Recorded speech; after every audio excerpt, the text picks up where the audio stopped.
So tell me about yourself. That's the moment your mind goes blank, right? What if I told you that there is a simple formula to answer that question, tell me about yourself, that would make a recruiter lean in rather than tune out? Today, we'll be hearing from a friend of mine who taught me this simple formula that made me ace all my interviews to the point that I got offers. Honestly, stay tuned till the end because this video is going to be very, very helpful. And by the end of this video, you should have all the tips and tricks that is required for you to answer that question. Tell me about yourself in such a way that you are definitely moving on to the next phase, or better still, you'll be getting an offer. Interviews are really important because you go through a lot to get to an interview.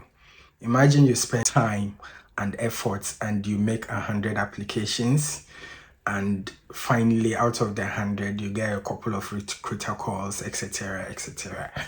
Then a few might lead into interviews. Typically people have a conversion rate of about 10% applications to interviews.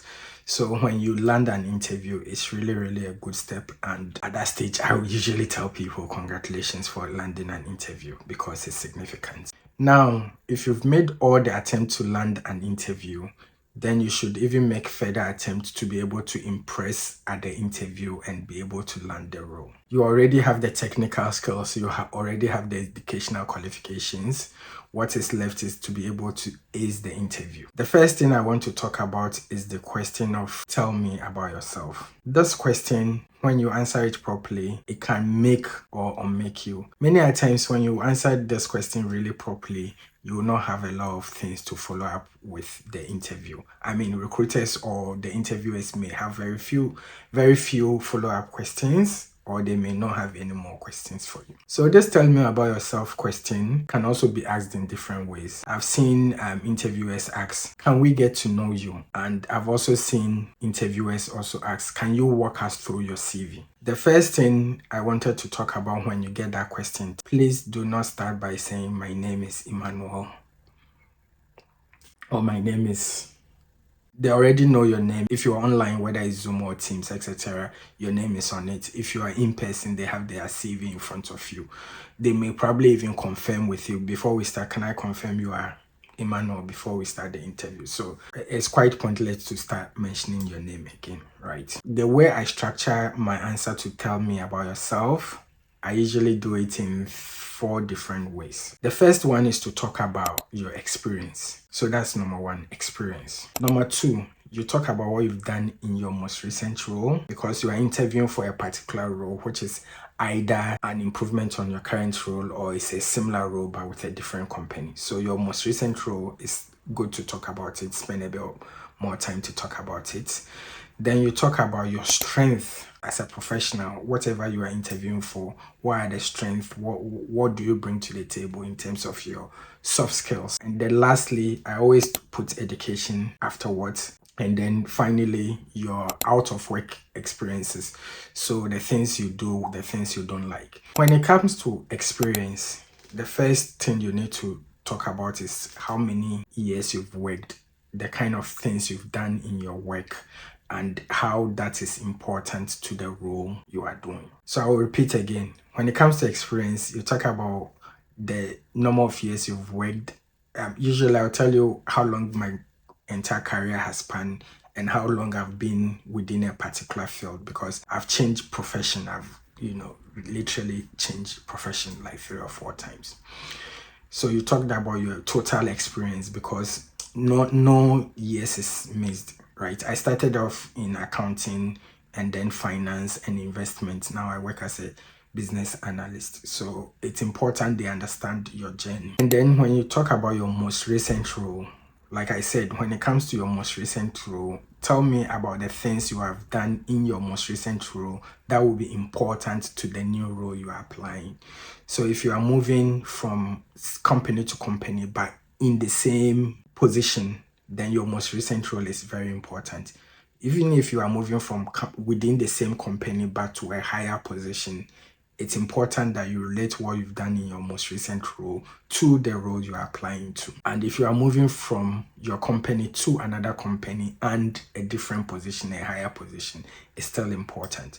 So you tell them what you've done in your most recent role, and then you talk about your strength. Every organization, are looking for certain skill sets, right? So I call them soft skills, and they are very important for organizations. So organizations have organizational culture, etc. They want to know whether you align to that their culture, because you don't want people who don't align to your culture working in your organization. So you mentioned those your strengths as well as a person. And then the last bit of it, you talk about your education. And when it gets to education, I think it's always important to mention what education you've had that is relevant to the role you are applying to. Not to discount any other certification or education you've had, but it should be of relevance. So imagine you are a doctor, right? You are going to interview at a trust for a doctor's position, or to become a surgeon or a GP. And then you go and tell them that you have a certificate in accounting. Yes, it's important, but it's not really relevant to the role you are applying for to be a GP. You are not at the back end doing admin stuff. And then the final one is hobbies. People want to work with people first, not robots. Hiring managers want to know, are you a relatable person? Are you a nice person? Are you a human being? Can we relate to you, etc.? So mostly sometimes I end up there and talk about one or two. So now I'm going to run you through the question, tell me about yourself, using myself as an example. I will take pauses in between experience, most recent role, strength, education, and then hobby, so that you can follow. So I'm a business analyst. I work as a business analyst in a FTSE 250 financial services company. So I'm assuming I'm going for an interview in the same company, but a higher grade, right? So I'll start. I have over 10 years experience working across finance, investments, and banking. In the last 4 years, I have worked as a business analyst in a FTSE 250 company, working on various process improvement projects, digital migration, data migration, core IT changes, as well as business critical projects. In my most recent role, I worked on delivering a major platform for one of our brands to be able to operate on. Whilst I worked both in Waterfall and Agile, this particular project was delivered in Waterfall. In the initiate stage, I had to do a lot of document analysis, try to understand what has been done with the company, what we intended to do with the solution, etc. So I leveraged existing documents, looked at the things like the project initiation documents.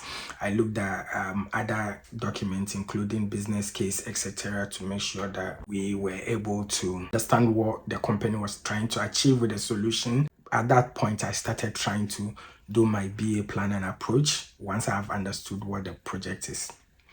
Once we went to the define stage, this is where I did all my analysis. I did a lot of stakeholder engagement, trying to define what the requirements are. I documented the requirements, and we used both Jira and DevOps we use it, depends on the project. This very one, we use Jira to document the requirements, and as well as Confluence as well. So I did all that, engage it, got stakeholders validation of the requirement, and finally got that document approved and signed off. Once we were done with the requirement stage, the project moved into the build and develop, or develop and build stage, where I work closely with the developers, because I needed to clarify where needed the requirements and make sure that the build is specified to the requirement that the stakeholders were given. Once that is done, I went through testing and supported the test team. The test team put out their own test scripts and supported them with test scenarios as well, where I could, and just try to give them the support they needed, because sometimes when there are bugs, etc., in the test phase, I helped to resolve those bugs. Finally, when the testing was done, we finally got project approval. We deployed the project. But at the last closure stage, I also had to support the business build process manuals and procedure guides, etc., so that as it's been a new system, the staff will be able to use the system. Overall, that was a very wholesome experience for me. It was one of the biggest projects I had undertaken. I had a lot of commendation because the project was quite critical to the group, and I had a lot of commendation for how I handled myself in delivering this project. One of my core strengths as a business analyst is in stakeholder management. As a business analyst, I regularly interact with stakeholders using an array of techniques. I treat my stakeholders differently based on whether the stakeholder is a strategic stakeholder, a tactical stakeholder, or an operational stakeholder. For a strategic stakeholder, these are your C-level stakeholders. I usually use one-on-one interviews to deal with them. For a lot of tactical stakeholders, these are your head of department and directors, etc. I use a lot of workshops to facilitate meetings. And what workshops does for me is that I'm able to bring multiple people together, and then once there are disagreements, we're able to resolve it there. For tactical stakeholders, on that last project, I had to spend some time actually observing some of the old system, how it works, what were the bottlenecks, etc. So that helped me develop, part of the solution for the new system. So for operational stakeholders, it could be observation, it could be still be interviews, one-on-ones, and sometimes it's just shadowing, just being there, as they go through their process. Because I realize that there are sometimes a lot of tacit knowledge people have, they don't even know they have. In terms of education, I have a number of certifications from the British Computer Society on business analysis. So I have the BCS Advanced Certificate in Requirement Engineering. I have the BCS Certificate in Business Analysis, Foundation Business Analysis, and I'm currently reading for both the Business Analysis in Practice as well as the advanced modeling techniques.